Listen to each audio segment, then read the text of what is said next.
Hi friends, welcome to KV channel. இன்றைக்கி பார்த்திங்கன்னா நம்ம சூப்பரான ஒரு சன்னா மசாலா தான் செய்ய போகிறோம். ரொம்ப நல்லாயிருக்கும். பாருங்கள், பார்க்கவே எப்படி இருக்குது. இது நீங்கள் ஒரு வாட்டி செஞ்சு கொடுத்தீங்கன்னா குழந்தைங்க மறுபடியும் செய்ய சொல்லுவாங்க. கடையில் வாங்க சொல்லவே மாட்டாங்க.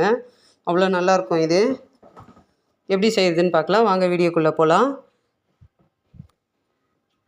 இது போல் நீங்கள் மூக்கல்லையே நைட்டே ஊற வச்சுட்டு காலையில் இது நல்லா பஞ்சு மாதிரி இது மாதிரி வேக வச்சு எடுத்துக்கோங்க. கொஞ்சம் பெருங்காயமும் உப்பும் போட்டு வேக வச்சு எடுத்துக்கோங்க. ஒரு கைப்பிடி அளவு வெங்காயம், ஒரு துண்டு இஞ்சி, ஒரு 4 பல் பூண்டு, ஒரு 3 தக்காளி, இதை அப்படியே நல்லா மிக்சியில் போட்டு விழுதாட்டம் அரைச்சி எடுத்துக்கலாம். இது 200 கிராம் மூக்கடலைக்கு நான் இந்த அளவு போடுறேன். நீங்கள் இன்னும் கொஞ்சம் அதிகமாக போடுறதா இருந்தால் இன்னும் கொஞ்சம் அதிகமாக சேர்த்துக்கோங்க. இது எல்லாம் கூட கொஞ்சம் சேர்த்துக்கலாம். ஒரு கூட 2 பல் எக்ஸ்ட்ராவும் பூண்டு, ஒரு சின்ன துண்டு கூட சேர்த்துக்கோங்க இஞ்சியும். இது நல்லா விழுதாக நம்ம அரைச்சி எடுத்துக்கலாம். விழுதாக அரைச்சி எடுத்துக்கிட்டாச்சு. இப்போ அடுப்பில் ஒரு கடாயை வச்சுட்டு தேவையான அளவுக்கு எண்ணெய் ஊற்றிக்கலாம்.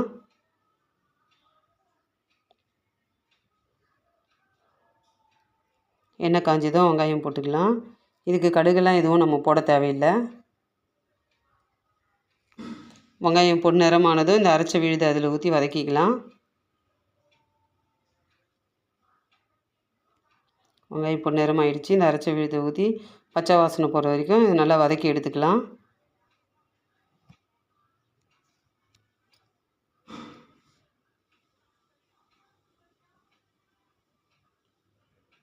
இது நல்லா எண்ணெய் பிரிஞ்சு வந்ததுன்னா நல்லா வதங்கிட்டோம். எண்ணெய் பிரிஞ்சு வர வரைக்கும் வதக்கணும். நல்லா எண்ணெய் பிரிஞ்சு வந்துருச்சு, வதங்கிடுச்சு. இப்போ கொஞ்சம் மஞ்சள்தூள் போட்டுக்கலாம். கொஞ்சம் கரம் மசாலா, நான் வீட்டில் அரைச்ச கரம் மசாலா தான் போடுறேன். தனி மிளகாய் தூள் ஒரு 1/2 ஸ்பூனு, 1 ஸ்பூன் தனியாத்தூள் போட்டுக்கலாம்.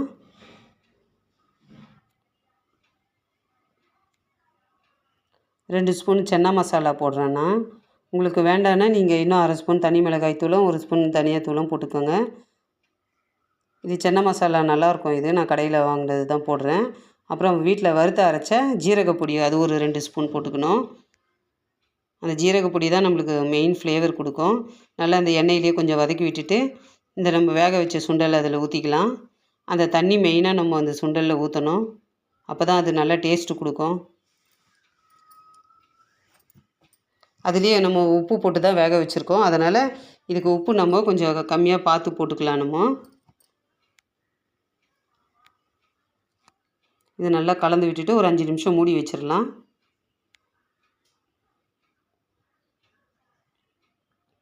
அதுக்குள்ளே நம்ம கொத்தமல்லியை பொடியை கட் பண்ணி எடுத்துக்கலாம். நான் 1/2 கட்டு கொத்தமல்லி எடுத்திருக்கேன். இதுக்கு கொத்தமல்லி நிறைய போடணும். அப்போ தான் அந்த ஃப்ளேவரும் நம்மளுக்கு கிடைக்கும். அந்த டேஸ்ட்டும் பார்த்திங்கன்னா சூப்பராக இருக்கும். நல்லா அலசிட்டு இதை போல் பொடியை கட் பண்ணி எடுத்துக்கோங்க. 5 நிமிஷம் ஆயிடுச்சு. சூப்பராக வந்துருச்சு, ரெடி ஆகிடுச்சு சன்னா மசாலா. இது இந்த அளவுக்கு இருந்தாலே போதுமானதாக இருக்கும் நம்மளுக்கு. இன்னும் கொஞ்சம் தண்ணி சுண்டிடுச்சுன்னா உங்களுக்கு அப்படியே கெட்டியாகிடும் ஆறிடுச்சுன்னா. அதனால் இது கொஞ்சம் தண்ணியாக இருக்கும் போதே நம்ம ஆஃப் பண்ணிக்கணும் அடுப்பை. கொத்தமல்லி போட்டு கிளறிட்டு அடுப்பை ஆஃப் பண்ணிக்கலாம். ஏன்னா இது ஆறிடுச்சுன்னா கொஞ்சம் கட்டியாகிடும். ஒரு 10 நிமிஷம் அடுப்பை ஆஃப் பண்ணி நீங்கள் அடுப்பு போட்டு இறக்கி ஒரு 10 நிமிஷம் ஆனாலே பார்த்திங்கன்னா கெட்டியாக ஆரம்பிச்சிடும். அதனால் கொஞ்சம் தண்ணியாக இருக்க மாதிரி இந்த பதத்துக்கு இருக்கும் போதே நம்ம கொத்தமல்லியை போட்டு நல்லா கிளறி விட்டுட்டு அடுப்பை ஆஃப் பண்ணிக்கலாம்.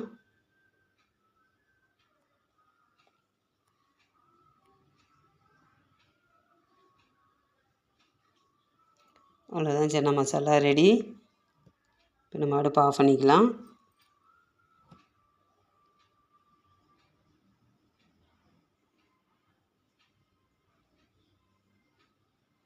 மேலே கொஞ்சம் பொடியாக கட் பண்ண வெங்காயம் தூவி விட்டுக்கலாம். கொஞ்சம் கொத்தமல்லியை மேலே தூவிட்டு லெமன் பிழிஞ்சு விட்டுக்கலாம். சாப்பிட சூப்பராக இருக்கும் ஃப்ரெண்ட்ஸ். பார்க்கவே எப்படி இருக்குது பாருங்கள், சூப்பராக இருக்கும். நீங்களும் வீட்டில் செஞ்சு பாருங்கள். எப்படி இருந்ததுன்னு கமெண்டில் சொல்லுங்கள். பிடிச்சிருந்தா ஒரு லைக் பண்ணுங்கள். சப்ஸ்கிரைப் பண்ணாதவங்க சப்ஸ்கிரைப் பண்ணுங்கள். அடுத்த வீடியோவில் பார்க்கலாம். பாய்.